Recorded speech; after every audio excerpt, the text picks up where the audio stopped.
Senhor, fale e faça o que precisa ser feito, Pai. Nos ajude aqui, em nome de Jesus. Em nome de Jesus, Pai. Em nome de Jesus. Amém. Amém. Eu tinha colocado no meu coração aqui uma passagem que é bem conhecida. Eu vou ler ela aqui com vocês. Mas antes de ler essa passagem, queria que vocês pensassem. Não precisam me responder, mas que vocês pensassem aí. 3 perguntas. Deixa eu só arrumar aqui um negocinho, senão ele vai ficar desligando aqui. Peraí. Cadê? Peraí.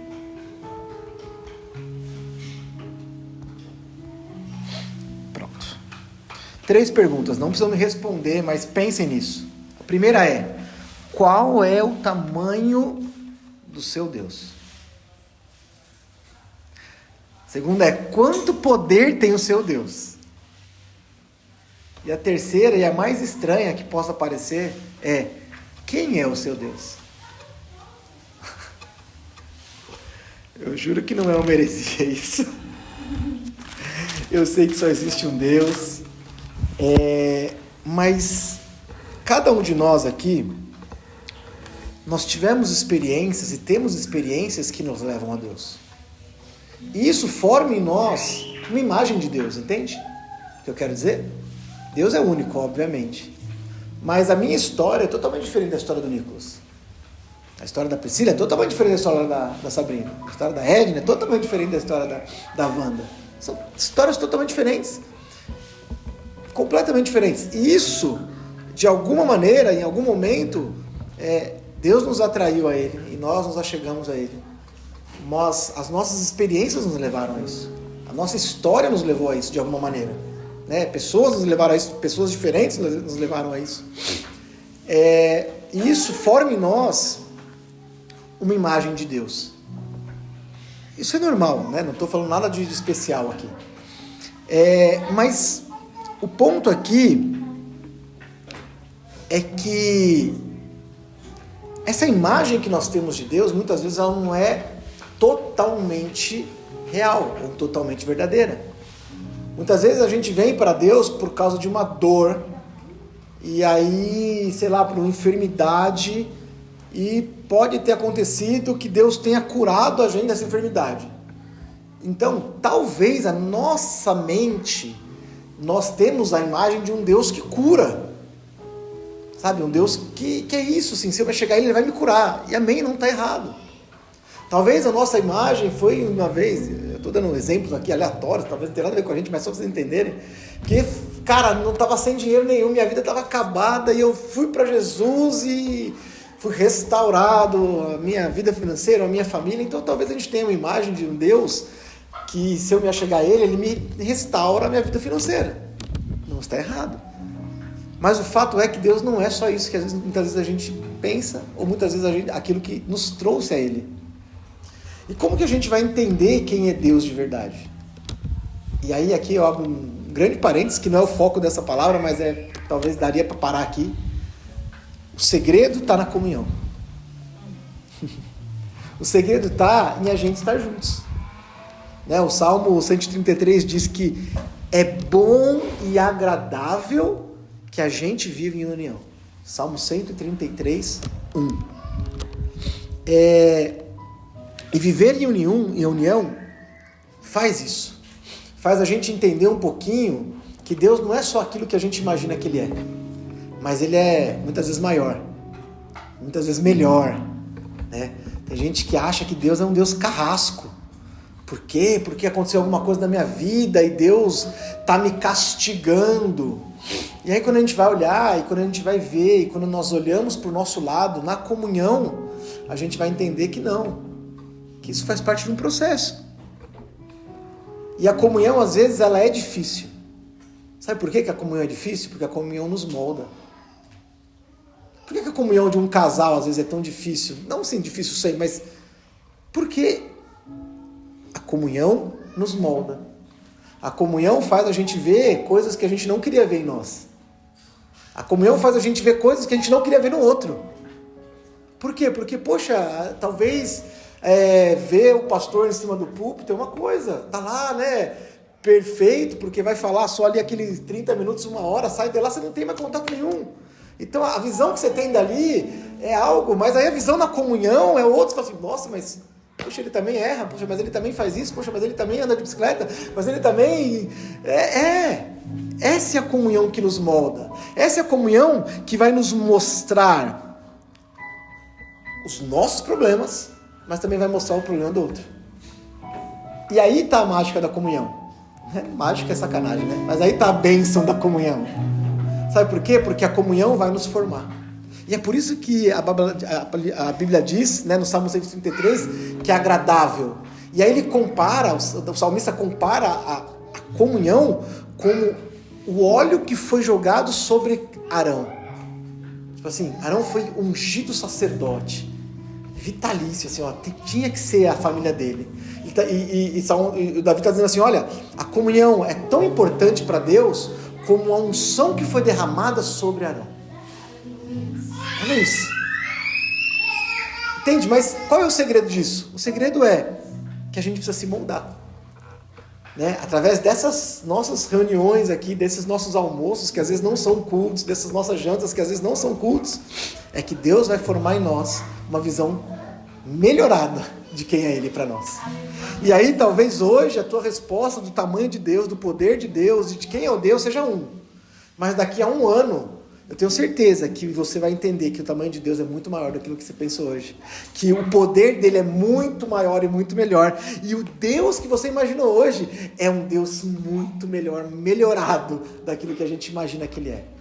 Por quê? Porque a gente vai entender que ele trabalha de um jeito na nossa vida e trabalha de outro jeito na vida de outras pessoas. Amém? Agora fecha esse parênteses sobre comunhão. Outro dia a gente fala só de comunhão. Voltando aqui ao que eu ia comentar, eu ia falar primeiro, né? Abra sua Bíblia comigo aí em Lucas capítulo 24.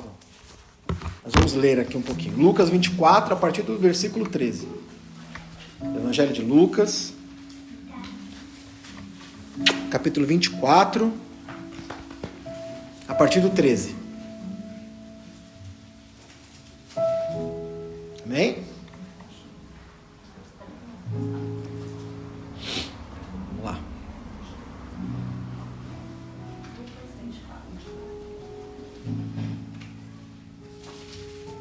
A minha versão aqui é NVI, então pode ser um pouquinho diferente da de vocês. Mas vamos lá, se é muito diferente, aí vocês só me escutem. 13. A partir do 13. Essa passagem vai falar sobre os discípulos no caminho de Emaús. Diz lá, naquele mesmo dia, 2 deles estavam indo para um povoado chamado Emaús, a 11 quilômetros de Jerusalém. No caminho, conversavam a respeito de tudo o que havia acontecido. Enquanto conversavam e discutiam, o próprio Jesus se aproximou e começou a caminhar com eles. Mas os olhos deles foram impedidos de reconhecê-lo. Ele lhes perguntou, sobre o que vocês estão discutindo enquanto caminham? Eles pararam e com os rostos entristecidos, um deles, chamado Cleopas, perguntou-lhe, você é o único visitante em Jerusalém que não sabe das coisas que ali aconteceram nesses dias? Que coisas? Perguntou Jesus. O que aconteceu com Jesus de Nazaré? Responderam eles. Ele era um profeta, poderoso em palavras e em obras diante de Deus e de todo o povo. O chefe dos sacerdotes e as nossas autoridades os entregaram para ser condenado à morte e o crucificaram.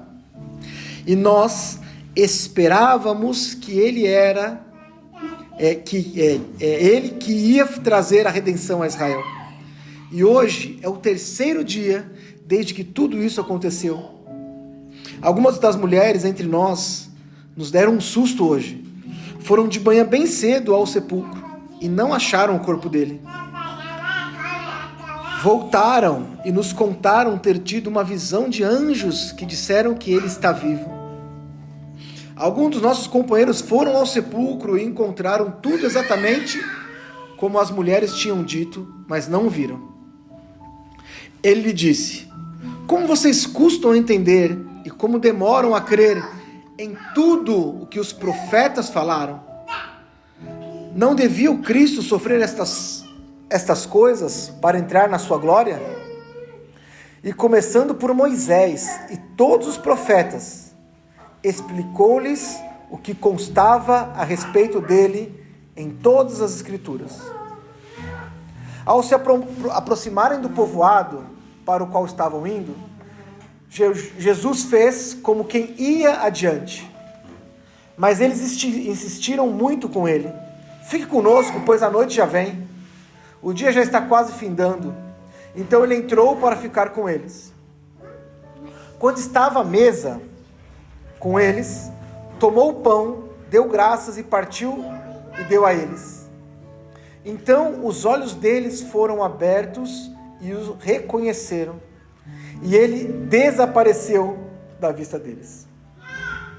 Perguntaram-se um ao outro: não estava queimando o nosso coração enquanto ele falava no caminho e nos expunha as Escrituras? Levantaram-se e voltaram imediatamente para Jerusalém. Ali encontraram os 11 e os que estavam com eles reunidos, que diziam: é verdade, o Senhor ressuscitou e apareceu a Simão.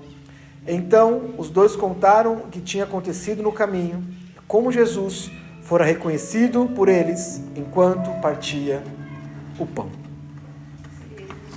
Amém. É muito bacana aqui. Eu acho que eu até falei já muito sobre essa passagem, mas queria falar um pouquinho mais sobre ela aqui com a gente aqui. Só para vocês lembrarem o que está acontecendo aqui.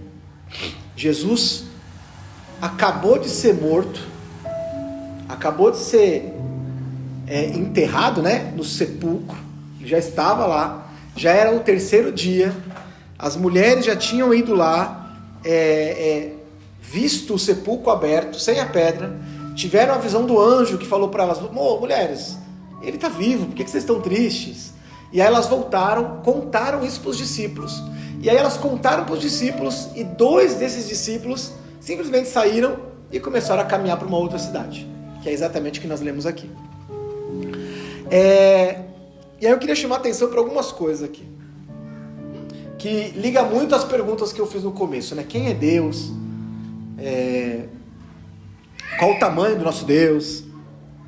A primeira coisa que a gente vê aqui é que eles começam a caminhar e eles começam a falar sobre o que aconteceu. E aí de repente Jesus aparece, começa a caminhar com eles, pergunta para eles: o que está acontecendo? E aí a Bíblia diz aqui no versículo 17 assim, fala assim, eles pararam e com os rostos entristecidos, quer dizer, com o semblante totalmente abatido, eles responderam: poxa, Jesus morreu. E aí, por que eu perguntei para vocês quem é Deus, né? Quem é Deus para vocês e tal? Para esses 2 discípulos aqui fica claro quem era Jesus. Eles realmente acreditavam que Jesus poderia livrar eles. Aí eu vou voltar um pouquinho mais para todo mundo lembrar o que era a vinda do Messias para os judeus, né? Vou voltar um pouquinho lá. No Antigo Testamento, o povo sai do Egito lá atrás com Moisés, caminha no deserto, entra na Terra Prometida, passa toda a história lá dos juízes, dos reis, e aí o povo se corrompe totalmente. O reino do norte, o reino do sul são levados cativos, e desde aí, ou até um pouco antes, desde Moisés, já se falava da vinda do Messias, do Redentor. E aí nesse processo deles serem levados cativos, os profetas lá, Isaías, Jeremias, Ezequiel e tantos outros, profetizaram sobre a vinda de Jesus, que seria o Redentor, quer dizer o quê? Que salvariam Israel das mãos dos inimigos. Então tenham isso em mente. Então pensem que quando Jesus vem, os judeus, eles estavam debaixo, né? Eles estavam oprimidos ali, eles eram um povo dos romanos. Os romanos tomavam conta de tudo. Então imagina que o Brasil foi invadido pela Argentina e os argentinos mandavam nos brasileiros. Pensam nisso, era o que estava acontecendo ali. Só que, né, pensa, a Argentina não que é menor, mas os Estados Unidos, que é muito grande, pronto. Então era isso, assim, era uma superpotência que dominava um povo menor. Né? Era isso que tinha acontecido. E aí, para os judeus, a vinda de Jesus, para muitos deles, Jesus seria um salvador que montaria um exército, que lutaria contra os seus opressores e tomaria o reino de volta. Por quê? Porque era assim que eles conheciam, era assim que funcionava. Né? Quando um povo lá no Antigo Testamento vinha contra Israel, o que acontecia? Se levantava o exército, Deus estava com o exército, e mesmo quando tinha 10 mil contra 1 milhão, Deus fazia o povo vencer. Então o que eles imaginavam de Jesus? Que o Messias seria esse Redentor, um homem de Deus, um profeta, um homem levantado, como foi Davi, como foi tantos outros, que foram levantados para lutar contra os inimigos e tirar toda a opressão. E eles vêm em paz. E aí vem Jesus, totalmente do avesso a isso.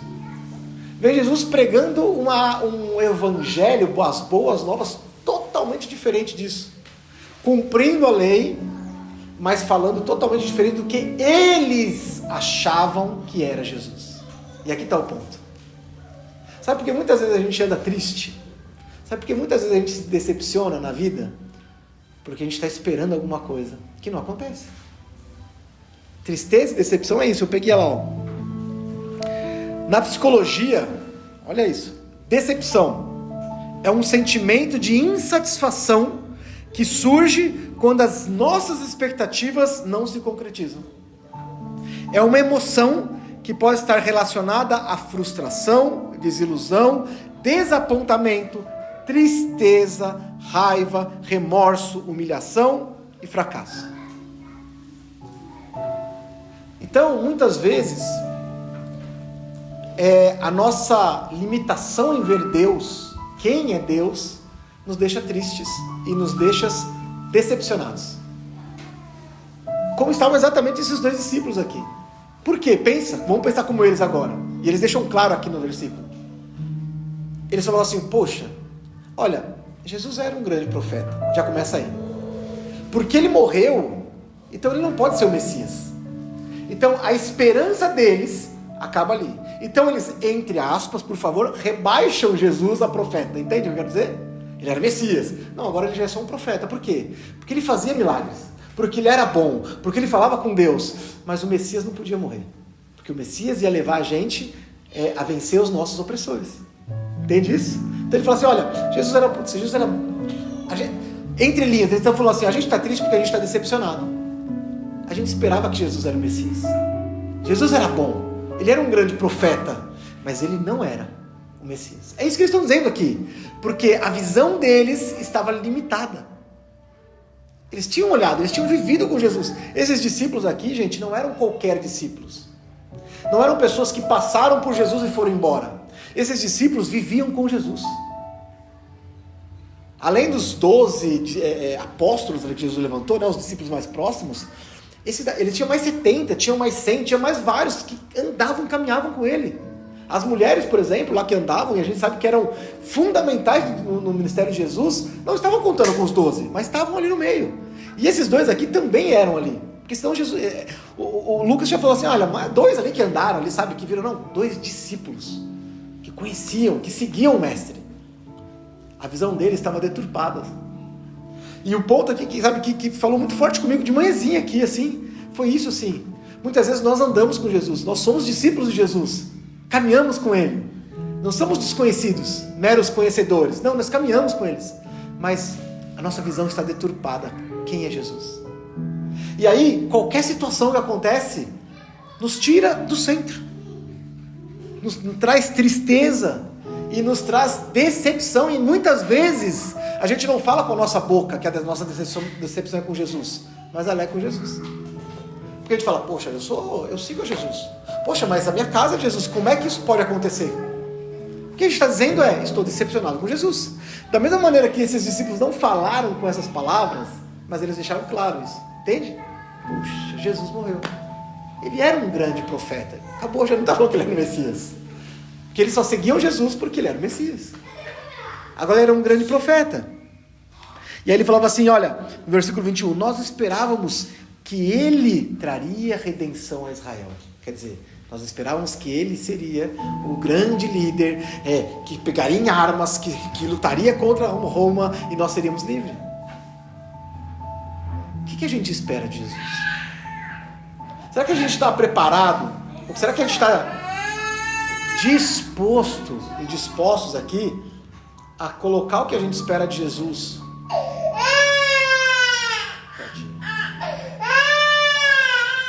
Ele prendeu o dedo?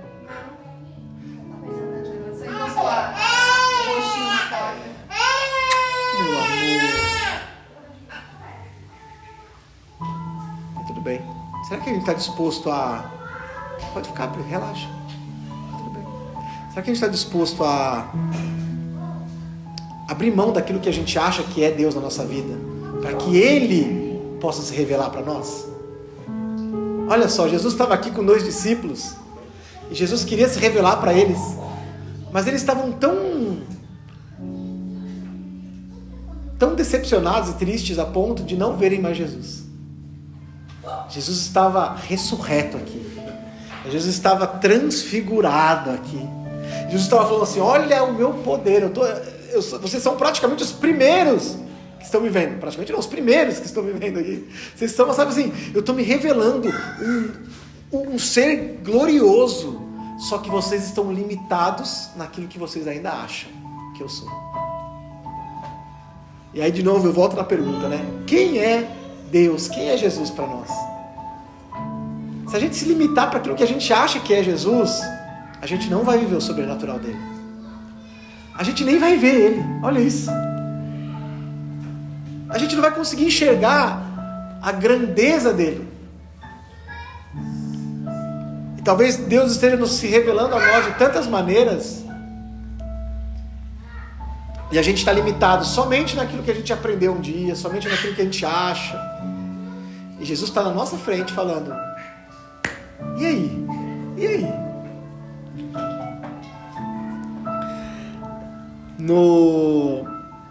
Só para a gente não ficar tão triste assim, né? Mais triste às vezes. Entenda que esse sentimento é um sentimento do ser humano. Na própria Bíblia a gente vê exemplos de homens usadíssimos por Deus, que se sentiram tristes e decepcionados. Vocês querem? Eu peguei vários exemplos, mas vou dar um exemplo aqui. Elias, para mim é um exemplo claro. Eu não vou ler tudo, mas vou ler. Lembra da história de Elias? Assim, profeta, tremendo, usadíssimo por Deus. Enfrentou Acabe, enfrentou o reino inteiro, enfrentou os profetas de Baal, sabe? No peito, na coragem. Falou que não ia chover, e Deus nem tinha falado para ele que não ia chover. Ele falou, e Deus honrou a palavra dele. E aí depois de 3 anos sem chuva, ele vai lá, enfrenta os profetas, mata o profeta no poder de Deus lá, livra o povo, sabe assim, enfrenta o povo. E a Bíblia diz lá, em 1 Reis 19, que Acabe vai falar para Jezabel tudo o que ele tinha acontecido, e Jezabel fala que vamos matar esse cara. Sabe o que acontece com Elias? Ele fica com medo. Assim, eu sempre me perguntei, gente, de verdade, assim, ó, como pode Elias ficar com medo a ponto de pedir para Deus matar ele? Elias pediu para Deus matar ele. Ele falou assim: eu não aguento mais, me mata. Sim, de verdade, assim, uma coisa me falei: meu, como é possível? Elias! Sabe qual é a resposta que eu recebi? Elias era um humano, assim como você. Elias tinha defeito, assim como nós. É porque a gente tem a ilusão que esses homens da Bíblia eram perfeitos, e não eram perfeitos. E assim, pela misericórdia de Deus, ele deixou muito claro isso, né? Porque ele deixa todos os grandes feitos e todos os grandes defeitos. Davi era outro. Grandes feitos, meu Deus, homem segundo o coração de Deus. Não tem outro homem que Deus classifica assim. Mas errou, pecou, matou, traiu, um monte de coisa. Por quê? Nossa, mas Deus como? Porque ele era homem, falível, assim como nós. Então assim, isso não é para justificar os nossos erros, mas isso é para mostrar que todos nós estamos sujeitos a errar. Só que isso não dita quem nós somos, e isso não dita quem Deus é. Deus continua o mesmo, ele é imutável. Independente do que a gente faz, do que a gente deixa de fazer. Deus continuava o mesmo para Elias, mesmo ele sendo grande profeta, ou ele sendo quase depressivo aqui, a ponto de querer morrer. Moisés, cara, amigo de Deus.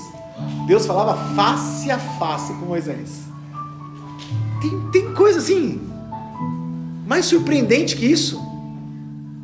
E Moisés pediu para morrer também. Eu não aguento mais esse povo, eu não aguento mais isso. Homens que tiveram experiências sobrenaturais com Deus. Isso só nos mostra que a decepção, a tristeza faz parte da humanidade, mas isso não pode mudar quem é Deus. Deus continua sendo Deus. Amém. A palavra de Deus diz também para nós que Salmo 25:3 diz assim: quem confia no Senhor não será decepcionado. Mas aqueles que se revoltam contra ele serão. Olha isso. Aí agora, aqui é algo interessante aqui.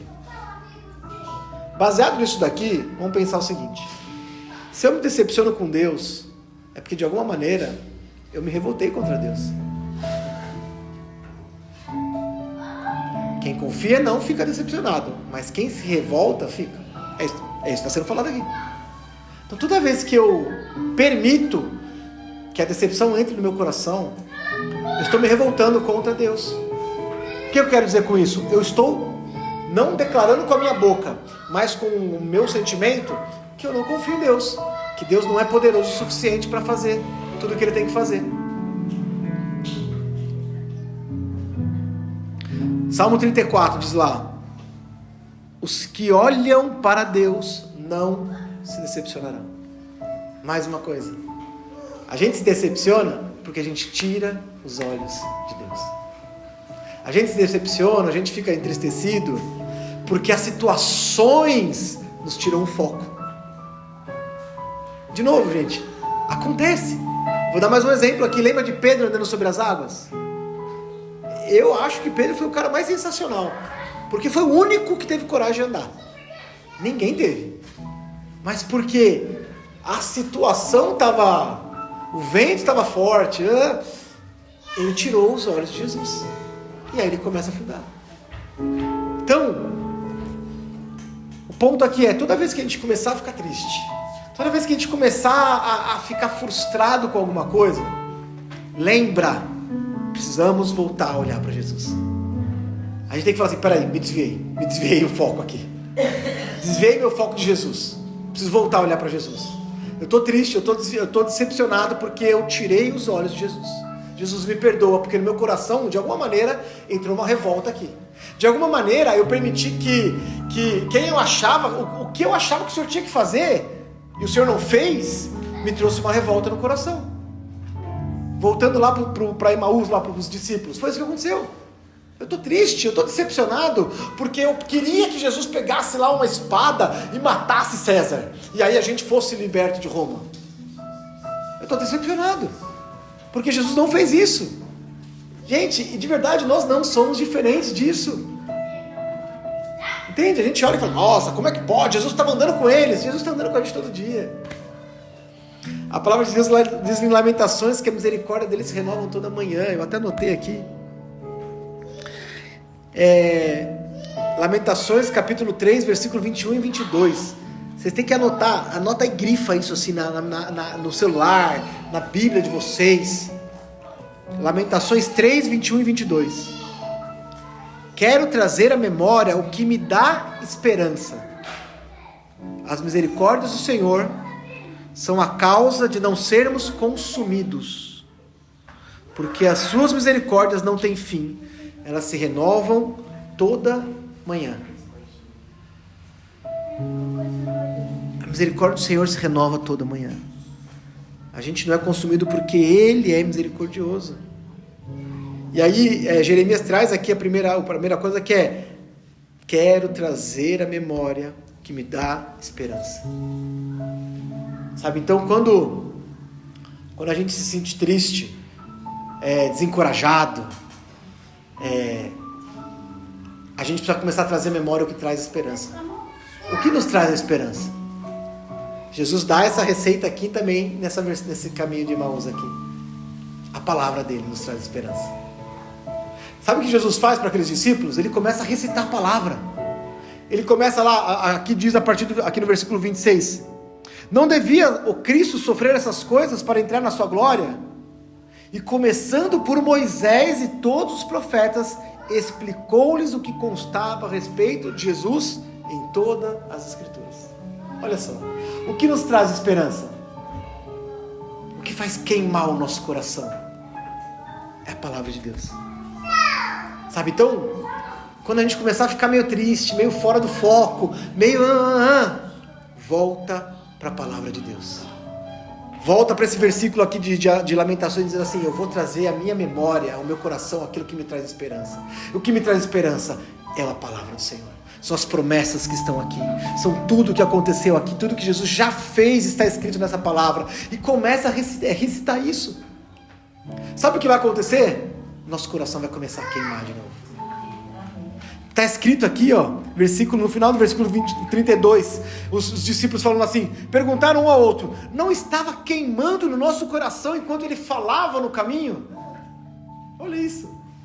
O que faz nos queimar? E olha lá, enquanto ele nos falava no caminho e nos expunha as Escrituras, quer dizer, enquanto Jesus falava as Escrituras para a gente nem sabia que ele era Jesus ainda, mas não estava queimando o nosso coração? É isso que vai fazer acender a chama que está dentro de nós. É isso que vai nos trazer a esperança novamente. São as palavras de Jesus. Então, quando você se sentir impotente com tudo que possa estar acontecendo na tua vida, se volte para Ele. Se volte para a palavra. Sabe? Se encha disso aqui. Abra lá os salmos lá e comece a recitar os salmos. Cara, Davi era craque nisso. Quantos salmos ele começa lá assim: quão abatida está minha alma, meu Deus, eu não sei o que mais fazer, minha alma está abatida. E aí no meio do salmo ele começa: mas em ti eu confio, e a minha alma resplandece ao Senhor. E ele acaba o salmo falando: como eu amo o Senhor, como eu agradeço. Por quê? Porque era isso. Ele estava abatido, ele estava triste. O que ele fazia? Ele se voltava para a palavra. Ele se voltava para o Senhor. E aquilo fazia queimar ele uma esperança que ele não tinha mais. Sabe? E às vezes a gente quer recorrer, e a gente quer, outras coisas, e buscar em outros lugares. Mas a resposta está aqui na nossa frente. A resposta continua sendo Jesus. Mesmo quando ele parece que não é mais a resposta, ele continua sendo a nossa resposta.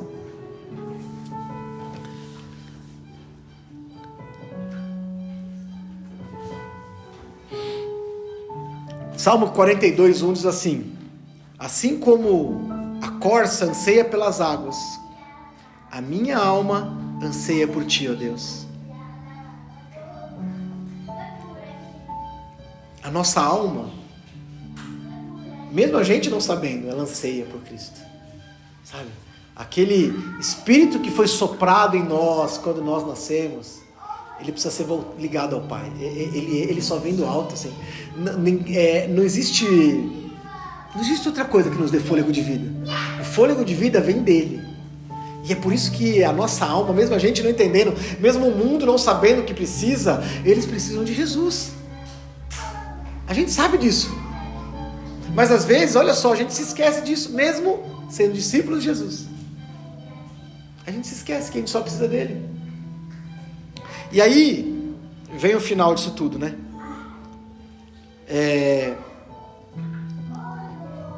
Eles chegaram no caminho, eles andaram 11 quilômetros com Jesus. 11 quilômetros, gente, é longe, né? Vamos combinar. Eles entraram, e aí Jesus ia embora. Mas a alma deles ansiava por aquilo, eles nem sabiam o que era. E eles convidaram Jesus para entrar, sem saber que era Jesus. Olha que loucura. Jesus entrou, senta à mesa, e aí nos diz lá que durante a mesa, e aí a gente volta para a comunhão. Olha que louco. Durante a comunhão, Jesus, ele amava a comunhão, gente. Leiam, assim, toda a história de Jesus. Assim. A gente vai ler, a gente vai chegar lá ainda, né? Lá pro meio do ano a gente chega para lá, em Jesus, ou para frente. Toda oportunidade que Jesus tinha, ele estava à mesa. Toda. Eu lembrei de algumas, que eu até anotei aqui. Casamento, comunhão, festa. Levi, que era aquele publicano, ele foi chamado por Jesus para ser um discípulo. Sabe a primeira coisa que eles fizeram? Foram para a casa de Levi comer. Mesa, festa. A última coisa que Jesus fez com seus discípulos foi uma ceia. Sentaram à mesa, repartiram o pão. Quando Jesus volta, ressurreto, sabe onde ele encontra os discípulos? Na mesa, na comunhão, no partir do pão. Onde? Onde ele vai se mostrar. Lembra que eu falei no começo? Onde ele vai se mostrar, e hoje como ele vai se mostrar para nós? Através de cada um de nós. Não é através da minha vida, não é através da vida do púlpito, entende? Jesus, ele vai se mostrar através da comunhão. Vai se mostrar através de cada um de nós. Aquilo que cada um de nós vai poder falar, cada um de nós vai poder compartilhar. Sabe? Jesus compartilha. E aí a Bíblia diz que os olhos deles se abriram. E eles puderam ver Jesus.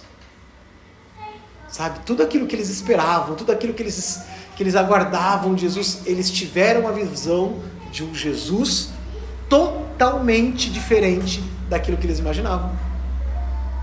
Eles não viram mais Jesus do jeito que era antes. Eles viram um novo Jesus. Sabe? E é esse novo Jesus, novo entre aspas, pelo amor de Deus, né? Esse Jesus ressurreto, essa nova face de Jesus que ele quer mostrar pra gente. Sabe? É a gente se permitir ver quem é realmente o nosso Deus. E ele vai mostrar diferentes faces para cada um de nós. Porque nós somos diferentes. Porque nós estamos vivendo momentos diferentes da nossa vida. Então, para cada um de nós, ele vai se mostrar aquilo exatamente que a gente precisa ver. Eu tenho certeza que aqueles dois discípulos, que embora estivessem juntos, embora estivessem entristecidos juntos, desencorajados juntos, tinham visões diferentes de Jesus. Mas Jesus se mostrou para eles, sabe?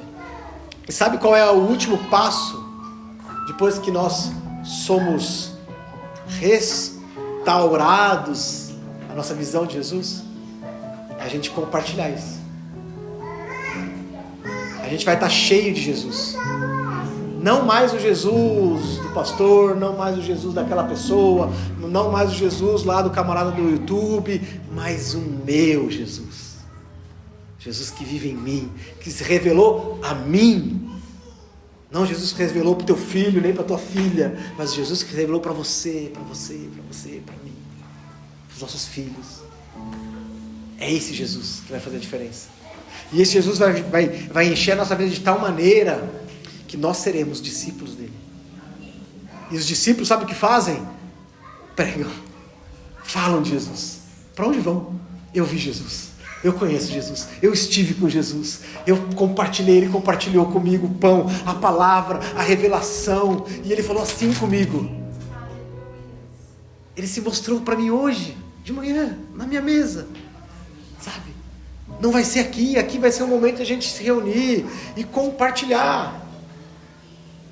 Semana que vem não quero ser eu aqui, gente. Eu quero que seja um de vocês. De verdade, assim. Porque é no compartilhar. Sabe? Mas eu não sei nem falar. Não importa. Não importa. Porque não somos nós. É aquilo que Jesus tem compartilhado conosco. Entende? São momentos que a gente precisa ter para que ele possa se revelar a nós. Esses discípulos tiveram o privilégio de ter esse encontro com Jesus. E eles voltaram para encorajar os demais. E Jesus continua fazendo isso. Tendo encontros pessoais com cada um de nós.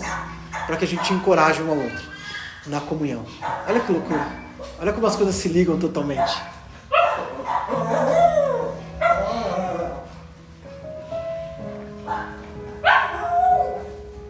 Filipenses 4, 6 e 7 diz assim: não andem ansiosos por coisa alguma, mas em tudo, pela oração e súplicas e com ações de graça, quer dizer, agradecendo a Deus, apresente os seus pedidos a Deus, e a paz de Deus, que excede todo entendimento, guardará o coração e a mente de vocês em Cristo Jesus. Olha isso. A Bíblia é uma só, sabe? Tudo que a gente vai falar aqui, ela vai se encaixar. É muito doido, né? Tudo. Paulo está aqui. Paulo fala para Filipenses, se encaixa totalmente nisso aqui. Olha, não fiquem ansiosos, quer dizer assim, lembra que eu falei? A tristeza, a decepção traz ansiedade, sabe? E a gente sabe hoje que isso daqui pode gerar doenças físicas, a ponto de ser uma doença, a ansiedade hoje em dia, que causa depressão. Eu não estou dizendo que isso não é uma doença que está no físico, no psique, não. Mas para mim ela tem origem aqui, ó. Sabe, no nosso sentimento. E da mesma maneira que ela tem uma origem aqui, eu sei que ela tem uma cura aqui também. De novo, não descarto medicina, não é isso. Mas eu sei que aqui, ó, é a raiz de tudo. Se uma dor de cabeça pode ser curada, qualquer coisa pode ser curada. Então, em nome de Jesus, em nome de Jesus, em nome de Jesus, em nome de Jesus, vamos nos voltar ao Senhor, nos permitir que Ele se revele a nós, quem Ele é, sabe? E talvez essas perguntas aqui precisam ser feitas todos os nossos cultos aqui. A gente vai instituir isso, sabe? Todo culto a gente começa ou termina com isso, assim, quem é o nosso Deus? Quem é o seu Deus? Qual é o tamanho do seu Deus? Quanto poder tem o seu Deus? Para que a gente possa olhar, talvez para a semana passada, ou para um mês atrás, 2 meses atrás, 20 anos atrás, e eu falar assim, meu Deus, olha onde eu estava, olha onde eu estou. Meu Deus, olha o que aconteceu e olha o que aconteceu hoje. Olha como eu vivi, olha como eu vivo hoje. Tudo isso é o poder de Deus se revelando a nós. Tudo isso é quem é Deus e qual o tamanho do nosso Deus. Não esqueça que a gente precisa voltar e trazer a esperança, sabe? Aquilo que nos faz realmente. E a esperança é Jesus. Ele é a nossa esperança. Não existe outra coisa. Então, vamos fechar os nossos olhos aí.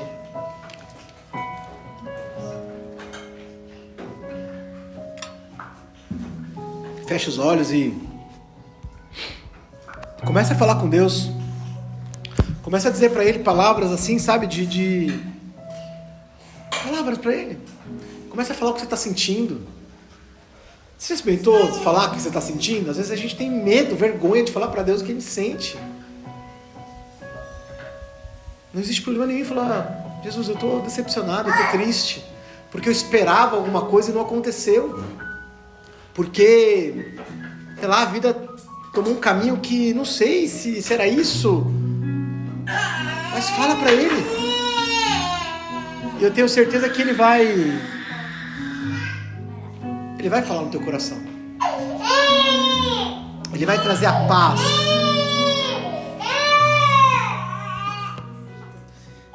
Ele vai trazer ao teu coração a esperança que precisa ser trazida.